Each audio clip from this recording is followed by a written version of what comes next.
What up guys, it's your boy ABC Delicious. I'm back yet again with another video.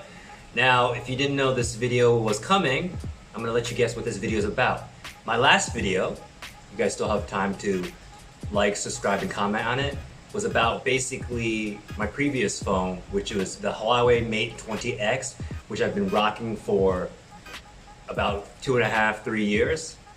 Anyway, if you want to know more about that phone, go back and watch my previous video. Obviously, if I did a video telling you guys what my overall experience was with the Huawei Mate 20X, you guys are probably thinking then, alright, what's this video about? Well, obviously this video is going to be about what phone did I get to be the successor to my beloved, treasured Huawei Mate 20X. Well, I'm glad you asked. Unfortunately, I wanted to do an unboxing for you guys, but I kind of messed up. It was late at night, the lighting wasn't any good, so please forgive me. I will try to poorly replicate that experience, but so here we go. Alright, so your boy ended up getting the, in case you can see it, the Xiaomi Mi 11. Now, this is the, I guess you could consider base version, even though it's kind of a flagship killer. It costs about 20,000 NTD, so a little bit about, my math isn't so good, the conversion rate, it's about 600 to 700 USD.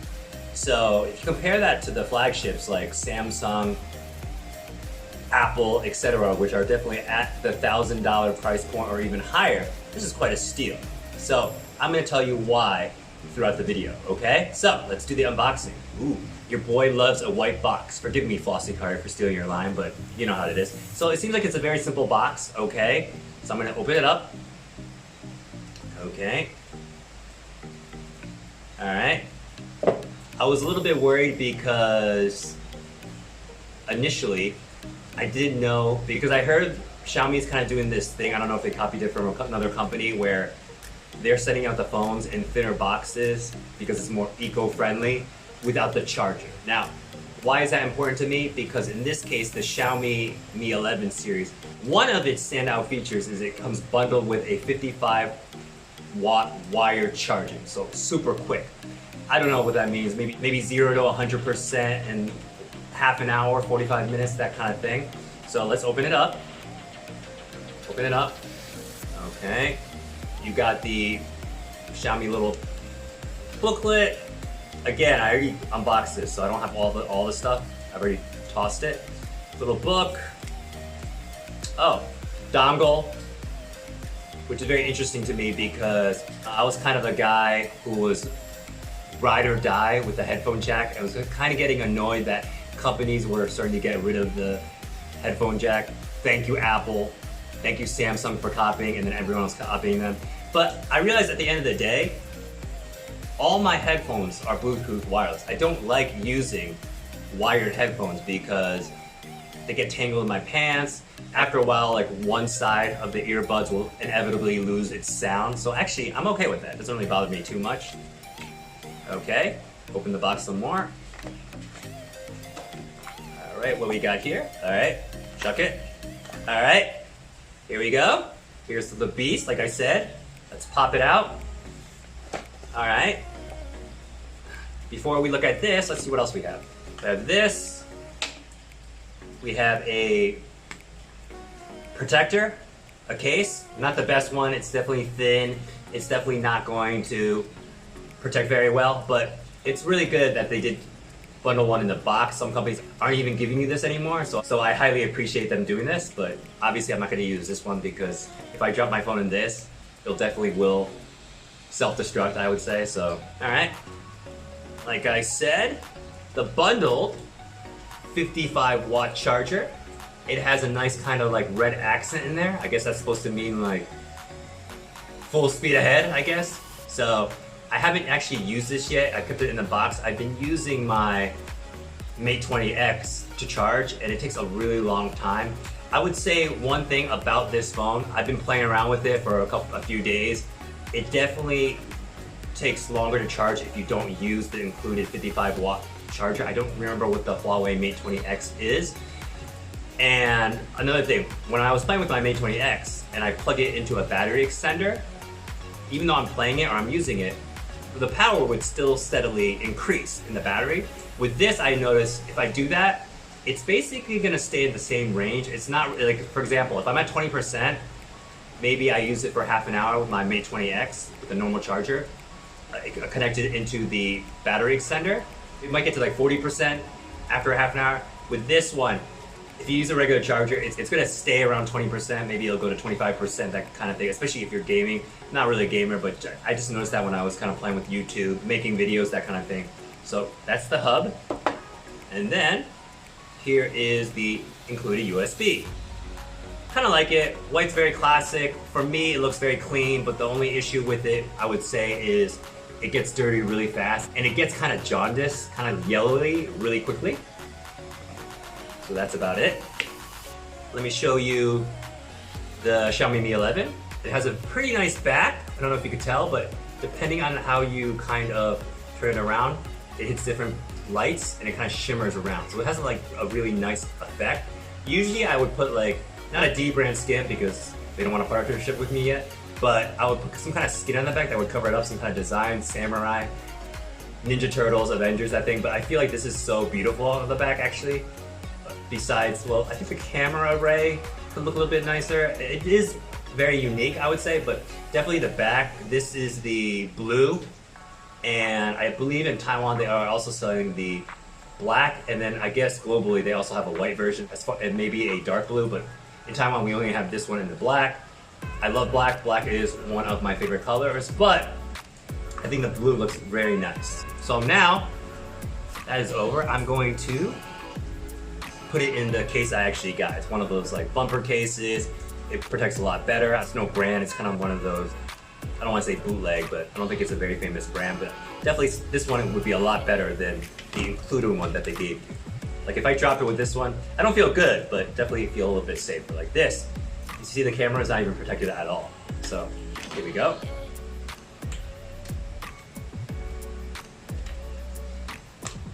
That feels good.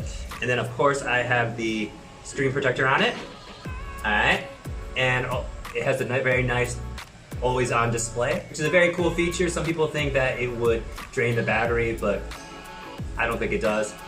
All right, I'm gonna turn down the brightness because I noticed when I did my other video, it kind of looked too bright. It looked almost like a burning firecracker in the video. So let me try, ready? I wanna show you something. So it looks like this. I've definitely dimmed it down a little bit. It can definitely get very bright. I think according to the research that I did, it can get maybe about 800 to 1,000 nits. So that's basically tells you like how bright it can get outside.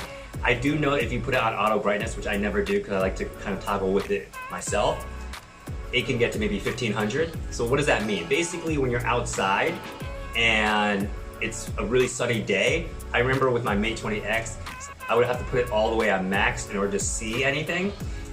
Now with this one, don't have that problem. So right now this is about not even halfway, the brightness. And I just want to show you guys what happens when I go all the way, ready? It's like super bright. Okay, it's not glowing like that in real life, but this is the highest set brightness. So basically, what does that mean? When you're outside, it's a really sunny day, or when the conditions exist that you need to turn it on, you'll definitely be able to see it.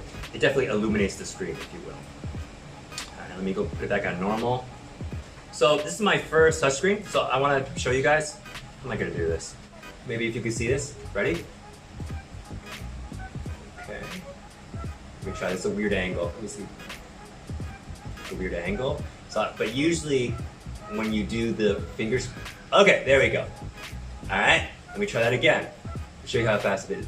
Granted, I'm at a weird angle, so maybe, hold on. Okay.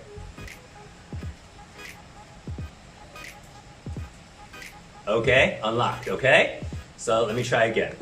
Sorry, very weird angle. Okay, so it's pretty fast.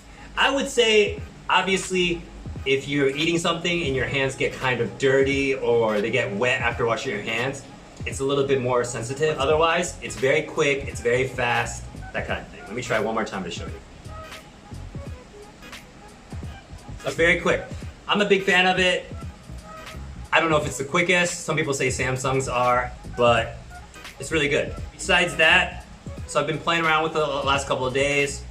It has the 120 hertz refresh rate screen. What does that mean? Most of the phones previous to this last couple of years use basically a 60 hertz screen. So what that means when you're kind of going through apps, when you're scrolling through things, your ebooks, your websites, it might have a little bit of lag. It's usually not noticeable. With this, it's just super buttery smooth. Now, of course, with this, unlike the previous Samsungs, it has an adaptive refresh rate, I believe. So basically it means when you need it, it'll be 120. And then when you're doing something, looking at a YouTube video or reading something where you don't need it, it can kind of toggle down. But I would say, based on my usage, I've just kept it on the 120 hertz refresh the whole time, because why buy a Ferrari if you're gonna drive it at 30 miles per hour, right? I want all the bells and whistles. So with this, the battery life is definitely not a positive coming from the Mate 20X. Mate 20X, when it's fully charged in the morning, I can get by the whole day and not have to charge by the time I go home. I get to about maybe 20%. I mean, obviously the battery has degraded from the beginning because like I've had the phone for a couple of years. With this, I would say you would have to at least top up once a day. And for me, I'm just topping up all the time. Well, I'm that type of guy. I don't like to be at 20% on my phone or 10% on my phone. It gives me pressure. It triggers me, if you will.